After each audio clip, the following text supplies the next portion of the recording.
have a concept of God where He gives birth to another. All of them are relegated to what? Pre-Islam. Pretty much all of them pre-Islam. So now here Allah Azza wa Jalla addresses that with the problem that already occurs. The problem that already exists in the people, which is that he already had a child. So now in the Quran, for example, Walad Allah mentioned in the past tense, they say that Allah has begotten a son. Then Allah Azza wa Jalla says, Ja'alu abna'an lillah. They took sons for Allah. قَالُوا اتَّخَذَ اللَّهُ وَلَدًا. Similarly, Allah Azza wa Jalla mentions, He says, أَنَّا يَكُونُ لَهُ وَلَدٌ وَلَمْ تَكُنْ لَهُ صَاحِبَةٌ. How can he have a son when he doesn't even have an associate, meaning a spouse? And the word spouse, one word for that is sahiba, another is kufu, and that's coming in this surah. وَلَمْ يَكُنْ لَهُ كُفُوًا أَحَدٌ. That's coming in this surah. But then what I wanted to bring to your attention is something that is not often overlooked when we study lam yalid wa lam yulad. It's very clear to a Muslim. Allah Azza wa Jal does not share attributes with His creation. Giving birth, having a child, or being born himself means you have a beginning and an end. When you're born, you will also die. And when you were born, which means you didn't exist at some point. And that takes away from Godhood itself, from divinity itself. So we never attribute those things to Allah. That's very simple. But that's when we talk about Allah Azza wa Jal. But doing this kind of shirk also has a psychological disease, you can call it a disease of the heart if you want to use spiritual terms, associated with it. And I want to bring that to light. What is the disease of the heart? Not the disease of the mind, but of the heart that is associated with saying that Allah has a son. What comes with that? Look, I'll give you a worldly example. Imagine that you got a job and the boss is really strict, but the manager under the boss is your cousin and he likes you. Okay, so the boss is strict, but the manager is a cool guy and he's your cousin. You hang out with him and he's good with you. Okay, so when you slack off at work, what are you hoping for? Even if you get in trouble, who's going to come in the way? Your cousin is going to come in and say, look, this guy's with me. He's okay. He's okay. Even if the boss is strict, the manager will deal with it. I don't have to deal with it. But I'm really not talking about a manager or your cousin. I'm talking about why people do shirk. One of the core psychological reasons people do shirk. They figure Allah will exact justice. He created me. He gave me. I'm going to have to answer for the things He gave me. I don't know if I want to do that. But if he has a son, or he has someone he loves, and I make sure I make them happy, I don't have to make him happy, I just have to make them happy, then what's going to happen on the Day of Judgment? If he comes after me, who's going to come in between? No. I got these guys. They're with me. It's okay. Let them slide. Right? That is the psychology of shirk. Now, the previous ayah said, the one who everyone should turn to is as-samad. What does it mean? The one who everyone turns to? The one who everyone, part of the meaning, everyone turns to? And Allah is saying, if you only should be turning to me, there's no need for you to give me a son and a daughter. There's no need for you to put anyone in between. Why did the mushrikun put idols in between? Why? Because they will make a good case before Allah. That's what they will do. Set someone up in between you and Allah. And by the way, even the Muslims who commit shirk, who go and worship graves and make dua to people that have passed away, why do they do that? Because they have haram businesses. They know they're doing really bad stuff. So they can't fess up to Allah. So what do?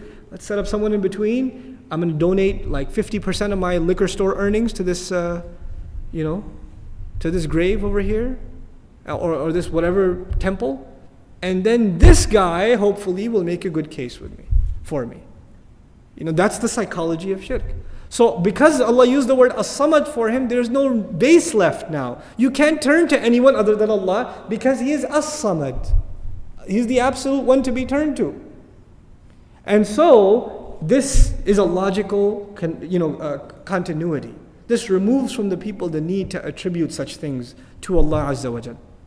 So now we come to the final ayah, وَلَمْ يَكُنْ لَهُ كُفُوًا أَحَدٌ.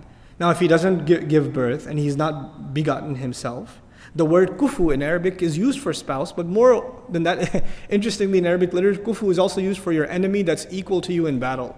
Like two guys that are equally good in a fight.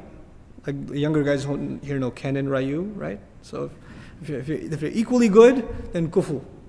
And it's also used in marriage. I don't know why they made the parallel, but it tells you a lot about Arab marriages back in the day, I guess. But What it is when someone is comparable to you, toe-to-toe with you, in modern expression, toe-to-toe with you, someone who is on par with you, comparable to you, has the same skills, has the same status, has the same ranking as yourself, such a person is called kufu.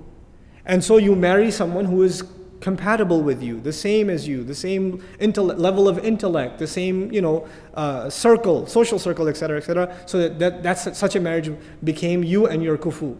Right? Now this word is used for Allah Azza wa Jal. He says, وَلَمْ يَكُنْ لَهُ كُفُوًا, and He never had any counterpart, anyone that can be compared to Him, anyone that could be toe-to-toe with Allah Azza wa Jal. All of this, what we're learning here is tafsir of one word. What word? Ahad. قُلْ هُوَ اللَّهُ أَحَدٌ. When we learn that word Ahad, everything else that we're learning in this surah is a consequence of that word. Allahu Samad is a consequence. Lam yalid wa lam yulad is a consequence. Wa lam yakul lahu kufuwan ahad is also a consequence. But in this there's something else. Wa taqdeemul aham ula. You see in Arabic grammar, this is why grammar is so, it's a geeky subject to study, but the benefits of it, subhanallah. Wa lam yakul lahu kufuwan ahad is actually not grammatically the expected sequence. Wa lam yakun ahadun kufuwan lahu.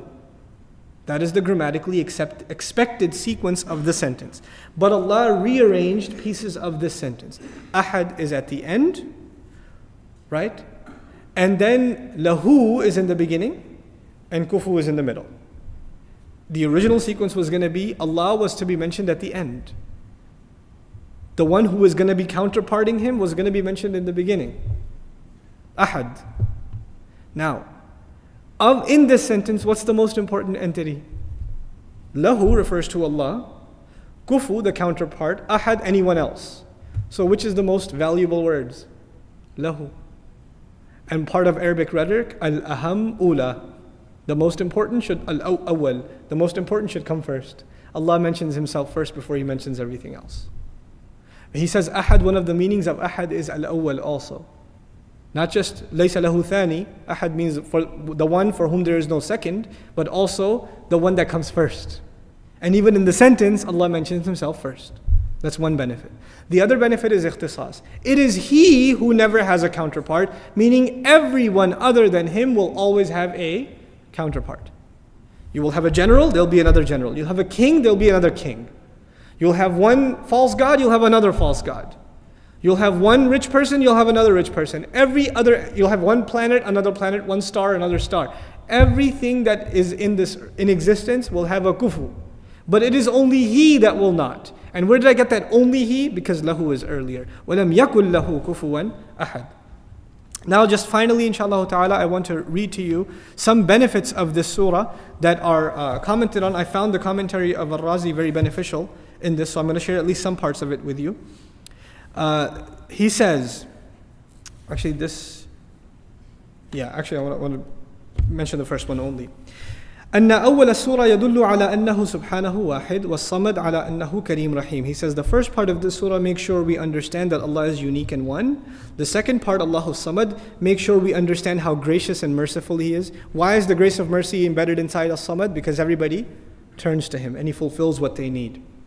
لأنه يصمد إليه يكون محسنا ولم يلد ولم يولد على أنه غني على الإطلاق. And the fact that He says He did not beget nor is He begotten, make sure we understand that He does not need anyone absolutely at all, and that He is free from all kinds of alterations in this or any kind of weakness, because having children is a type of weakness. Why is it weakness? Because I will die one day. How will my species continue? For an animal, how will the species continue?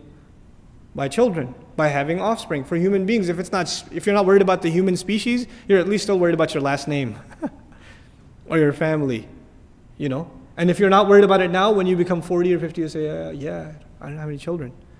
I have nothing to leave behind, right? This is the thing that the Arabs gave so much importance. And so there's a contrast.